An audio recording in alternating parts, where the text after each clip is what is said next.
জনতার যে অভ্যুত্থান হয়েছে, এই অভ্যুত্থানের যে কয়েকটি রণক্ষেত্র ছিল জেলা হিসেবে, তার মধ্যে অন্যতম একটি রণক্ষেত্র ছিল এই বগুড়া জেলা।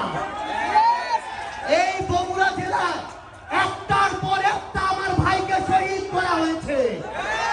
এই বগুড়া জেলায় একজনের পর একজন আমার ভাই বোনের শরীর থেকে রক্ত ঝরানো হয়েছে। 16 বছরে যেই জেলার নাম শুনলে উন্নয়ন বাজেট বিভিন্ন জায়গায় প্রমোশন থেকে শুরু করে অগ্রগতিতে নাম কেটে দেওয়া হয়েছে, সেটি হচ্ছে এই বগুড়া জেলা। শুধুমাত্র নাম শুনেই বৈষম্যের শিকার হয়েছে, বঞ্চিত হয়েছে যেই জেলা ছিল, সেটি হচ্ছে এই বগুড়া জেলা। এই অভ্যুত্থান পরবর্তী শত শত ত্যাগের বিনিময়ে আজকে আমরা বগুড়া জেলায় দাঁড়িয়েছি যেই দাবিটি নিয়ে, সেটি হচ্ছে ওই খুনি ফ্যাসিস্ট হাসিনা এবং তার যে দল আওয়ামী লীগ, যেই দলের নেতৃত্বে আওয়ামী লীগ এবং হাসিনা তার আওয়ামী লীগ, যুবলীগ, ছাত্রলীগের সকল সন্ত্রাসীকে একসাথে নিয়ে বাংলাদেশে এমন একটি গণহত্যা হয়েছে। আমরা তাদের সকল রাজনৈতিক কর্মকাণ্ড নিষিদ্ধের দাবিতে আজকে এই রণক্ষেত্র বগুড়ার মাটিতে দাঁড়িয়েছি। আমরা স্পষ্ট করে একটি কথা বলতে চাই, এই আওয়ামী লীগ শুধুমাত্র 2009-এ পিলখানা হত্যাকাণ্ড ঘটায়নি। এই আওয়ামী লীগ শুধুমাত্র 13 সালে শাপলা চত্বরে হেফাজতের ওই মাহফিলে শত শত ভাই বোনকে হত্যা করেনি। এই আওয়ামী লীগ শুধুমাত্র এই 24 জুলাইয়ে হাজারের অধিক আমাদের ভাই বোনকে খুন করেনি, বরং এই আওয়ামী লীগ নির্বিচারে নামে বেনামে অসংখ্য মানুষকে গুম করেছে, খুন করেছে, হত্যা করেছে। আমরা আমাদের জায়গা থেকে স্পষ্ট করে বলি, এই খুনি হাসিনা এবং তার এই প্ল্যাটফর্ম, সন্ত্রাসী প্ল্যাটফর্ম আওয়ামী লীগ এই বাংলাদেশে কোন রাজনৈতিক কার্যক্রম করতে পারে না। এই আওয়ামী লীগ শুধুমাত্র রক্তের উপরে দাঁড়িয়েছিল, ব্যাপারটি এমন নয়। এই আওয়ামী লীগ পুরো বাংলাদেশে জেলার নাম ধরে, ব্যক্তির নাম ধরে, দলের নাম ধরে বৈষম্য করেছে। আপনারা যদি দেখেন, আপনার এই বগুড়া জেলা, যেই জেলায় একটি আন্তর্জাতিক ম্যাচ খেলার স্টেডিয়াম ছিল, সেই জেলা সেই স্টেডিয়ামকে বন্ধ করে দেওয়া হয়েছে। আপনারা যদি দেখেন, আপনাদের এই বগুড়া জেলায় একটি হাসপাতাল ছিল, যেটি দেশের প্রথম সারির একটি হসপিটাল হতে পারত, সেই হসপিটালটিকে দেশের চতুর্থ সারির হাসপাতাল বানানো হয়েছে। এই হসপিটালে উন্নত যন্ত্রপাতি তো দেওয়ার কথা, বরং এখান থেকে ফিরিয়ে নিয়ে যাওয়া হয়েছে। আপনার এই বগুড়া পুরো উত্তরবঙ্গের শুধু প্রবেশদ্বার নয়, বরং এই বগুড়া উত্তরবঙ্গের 3টি গুরুত্বপূর্ণ শহরের মধ্যে একটি।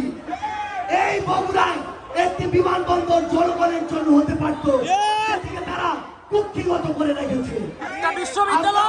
জাতীয় নাগরিক পার্টি এনসিপির পক্ষ থেকে আপনাদের মাধ্যমে অন্তর্বর্তীকালীন সরকারকে এবং আগামী বাংলাদেশের সরকারকে বগুড়াবাসীর পক্ষ থেকে স্পষ্ট করে বলতে চাই, আমাদের এই বগুড়ায় বিমানবন্দর লাগবে, আমাদের এই বগুড়ায় মেডিকেল বিশ্ববিদ্যালয় লাগবে, আমাদের এই বগুড়ার স্টেডিয়ামে আবার আন্তর্জাতিক খেলা হতে হবে, আমাদের এই বগুড়া দিয়ে ঢাকা থেকে সরাসরি রেল স্টেশন হতে হবে। বগুড়ার মানুষ সান্তার হয়ে 100 কিলোমিটার ঘুরে আসতে চায় না। এই বগুড়ার যারা আওয়ামী লীগের দালাল ছিল, খুব ভালো করে জানেন, নাম হচ্ছে মাহমুদুর রহমান মিলন, আওয়ামী লীগের সভাপতির ছেলে। এই মিলন আওয়ামী লীগের জেলার কোষাধ্যক্ষ ছিল। এই মিলন এই শহরের গুরুত্বপূর্ণ যে স্থাপনা, 100 বছরের ওই প্যালেস, সেটি দখল করেছে। সনাতন ধর্মাবলম্বী ভাই বোনদের জায়গা দখল করে ব্যাংক বানিয়েছে। এই মিলন আপনাদের এই বগুড়ার ক্রিয়া সংস্থা দখল করেছে। এই মিলনরা বগুড়ায় একদিনে মিলন হয়ে ওঠেনি, এই মিলনরা বগুড়ায় একা মিলন হয়ে ওঠেনি। যাদেরকে কেন্দ্র করে এই বগুড়াতে শত শত বিভিন্ন রাজনৈতিক দলের ভাই বোনদের উপরে যুগের পর যুগ ধরে অত্যাচার চালানো হয়েছে, সেসব দালালদেরকে বিচারের আওতায় আনতে হবে। আমার এখানে শহীদ পরিবার বসে আছে, আমার এখানে আহত যোদ্ধারা রয়েছে, তাদের শরীরের ক্ষত শুকায় নাই। শহীদের 14 মেয়ে তার বাবার লাশ আমাকে এখনো দেখায়।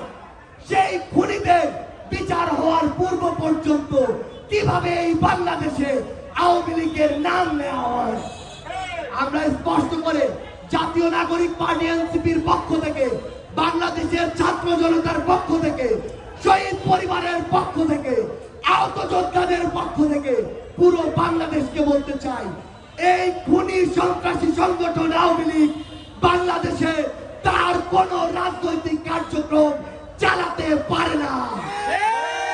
আমরা স্পষ্ট করে বলি, আগামীর বাংলাদেশে এ সকল সন্ত্রাসীদেরকে যেখানেই দেখবে বাংলাদেশের ছাত্র জনতা, শহীদ পরিবার, আহত যোদ্ধা ঐক্যবদ্ধভাবে তাদের কাছে পরিশেষে এই বগুড়ার মাটিতে জানিয়ে দিতে চাই যে এই বগুড়ার মাটিকে কেন্দ্র করে ওই খুনিরা সবচেয়ে বেশি বৈষম্য করেছিল, সবচেয়ে বেশি নির্যাতন করেছিল। সে সকল খুনিরা এই বাংলাদেশে যেন প্রশ্রয় না পায়, এটাই হোক আমাদের দৃঢ় প্রতিজ্ঞা। সবার সাথে আবারও দেখা হবে রাজপথের সংগ্রামে অথবা বিজয়ে। ইনকিলাব